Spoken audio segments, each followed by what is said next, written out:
สบายดีเด้อจ้าสวัสดีตอนดึกๆเนาะมื้อนี้คิงกาทำกับข้าวไว้ประมาณช่วง1 ทุ่มมาจ้ะเนาะหิวข้าวคิงเลยทอดไข่แล้วก็ทอดปลาทู3 ตัวกินกับข้าวเจ้ามาจ้ะเนาะแต่ลืมเอาบ่วงมาซ้ำเอามือจับเอาก็ได้มาเด้อมากินข้าวคิงน้ำกันเด้อจ้าก่อนอื่นจ้ะฝากกดไลค์กดซับสไครต์กดแชร์กดติดตามให้คิงเด้อคอมเมนต์เป็นกำลังใจให้คิงเด้อจ้าช่องนี้จ้ะมีสร้างขึ้นมาใหม่เนาะจ้ะเนาะสั่งจิหาเงินใน YouTube ก่อนสั่งได้วันนี้คิงหิวข้าวเด้อเลยทอดไข่ไว้ตั้งแต่1 ทุ่มเพื่อแหละจนอาบน้ำแต่งตัวแล้วไปแล้วอืม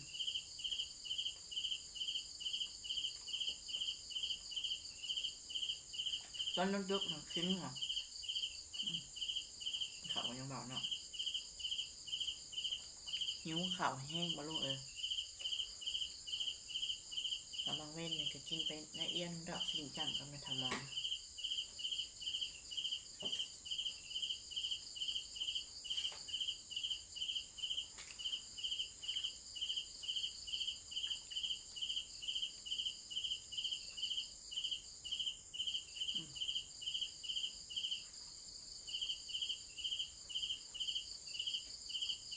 เขาเจ้าในปั้นเขาเหนียวเลยผมเอามือทิ้งเป็นน้ำมันเลยจับไข่แซ่บขนาดทอดไข่จ้ะเวลาหิวนี่กินข้าวนี่โอ้ยโคตรแซ่บเลยปลาลุงกินหิวเด้อตอนหิวแห้งแซ่บ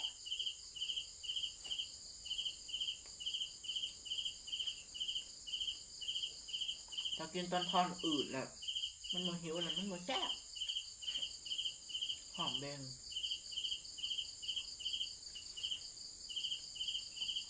มันนี่กินกาซิมีเรื่องมาว่าสูบป่าลงพังเนาะ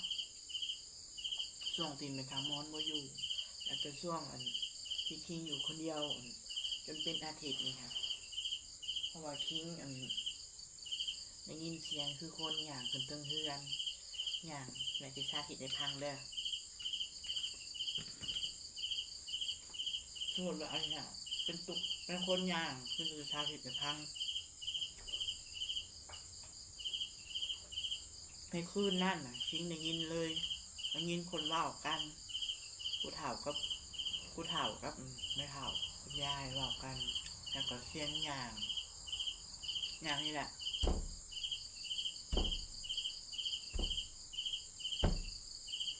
ตึบคือถิ่มทุงเงินทุงทองหรือทุงยังลงไปนี่แหละเพื่อนเพื่อนนะปุ๊ถิ่มลงแห้งๆนี่แหละแบบนี้แหละปะลงเอ้าคิงบอกตกใจกับเสียงอีหยังล่ะแล้วคิงกระแลนขึ้นไปเบิ่งย่านมีคนขึ้นเพื่อนเนาะคิงกระแลนขึ้นไปเบิ่งเปิดดอกไผ่สรุปว่าบ่เห็นบ่มีหยังบ่มีแววหยังแต่ช่วงมาทำมอนบ่อยู่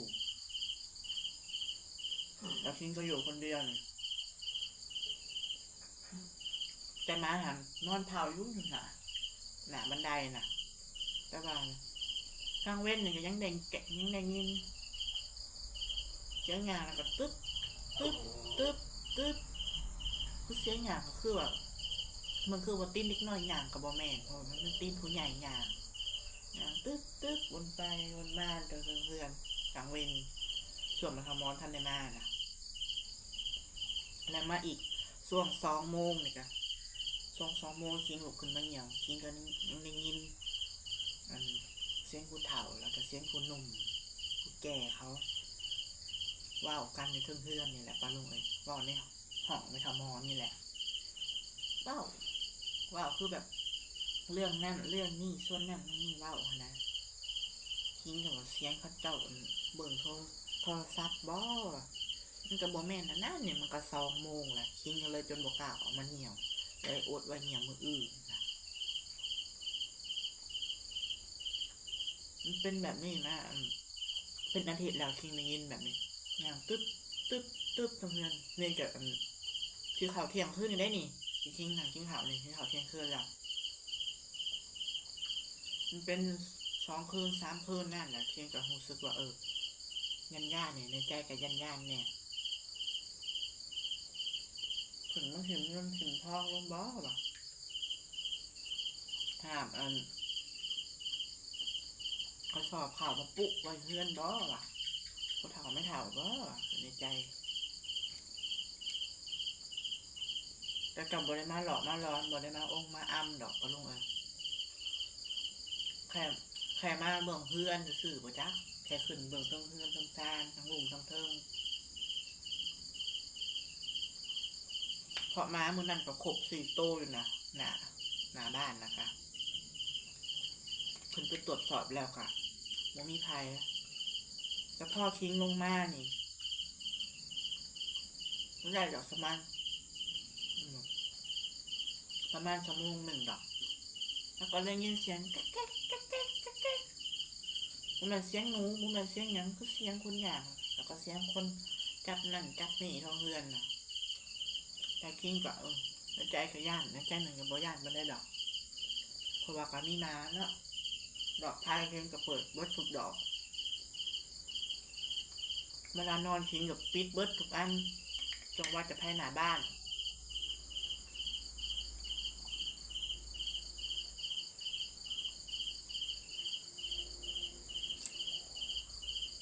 แค่นี้แหละเราคือการลงทาง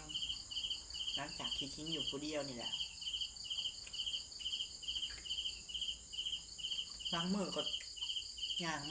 างแห้งได้บางมือแล่นตุ้มตุ้มตุ้มตุ้มตุ้มตุ้มคือในใจว่าทิ้งมาสิถ่ายให้ปลาลุงในยิ้มน้ำกันเห็นไหมแล่นตุ้มตุ้มตุ้มตุ้มมันเสียงตีนม้านะเพราะว่าทิ้งขึ้นตรวจสอบว่าหน้าบ้านหลังบ้านทิ้งต้องย่างอ้อมเบิ่งเป็นคนนะบอถ้าตัวหนองมุงตัวหนองหนองทิ้งแม่ไปเบิดแถวนี้ก็พุ่งก็ไผ่ล้างบงล้างบ้านคนตรวจสอบเบิดทำเพื่อนแต่กับบุมีอย่างเสียงม้ากับโบแมนเพราะว่าม้ามันกับบริออกกันปันใดมันนอนม้าค่ะ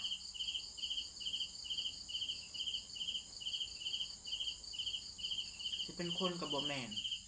เพราะว่ามันเดือกแล้วนะเขาเจ้าก็นอนเบิดแหละนี่เราคิดว่าเสียงพี่ซังใส่ดอกว่ะ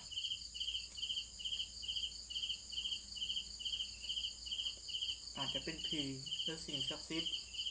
หรือว่าปู่ย่าตายายที่ยังห่วงทับสมบัติยกกับห่วงคลองนะยังกลับมาอยู่คือเก่ายังวนเวียนอยู่แถวนี้แหละ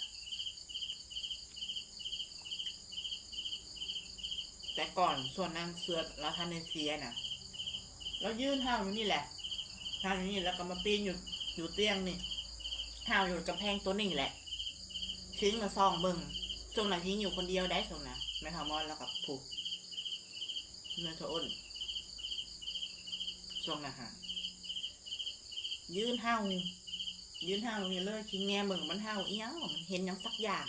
แต่เปิดมานี่บ่เห็นอย่างนะเห็นแต่มันห้าวยืนห้าวนี่แหละห้าวอยู่ลุ่มแล้วก็มาห้าวอยู่เตียงนี่ห้าวบ่ยุดบ่หย่อนเลยจนในเที่ยงคืนเลยเช้าคิงเราคิดว่าผีนั่นแหละผีเขามานอนตรงนี้แหละผีเล่ร่อนเกิดในใจหมามันตกใจมันก็เลยเห่านะปะลุงแต่ว่ายังไม่เคยเห็นกับโตดอกแต่อาจจะได้ยินเสียงแว่วๆคือผู้เฒ่าเว้ากันคือผู้หนุ่มเว้ากันนี่แหละใครบอกมาแล้วก็เสียงตุ๊กแกแล้วก็คนลุกโลดอันนี้ปะลุงเลยสำหรับที่นี่คิงก็ขอลาไปก่อนเด้อจ้าถ้าเกิดไปเห็นอย่างทางหลังแบบทางหลังดำๆกับอันแคปส่งมาให้คิงเบิ่งในเด้อทางเฟซคิงก็มีเห็นยังแบบทางหลังอย่างไปอย่างมากถ่ายให้เบิ่งในเด้อจ้าวงกลมให้เบิ่งในเด้อเพราะว่าคิงบ่ฮู้ว่าอีหยังอยู่นำสำหรับที่นี่คิงก็ขอลาไปก่อนเด้อจ้าฝากคลิปเบิ่งคลิปหน้าเด้อจ้าบ๊ายบายคลิปนี้ก็เล่าเรื่องผีคือปลาลุงพังส่วนเลิกๆนะกับให้เขาเบิ่งมันก็หนาจะคนลุกเลยแหละมาก่อนเด้อจ้าบ๊ายบาย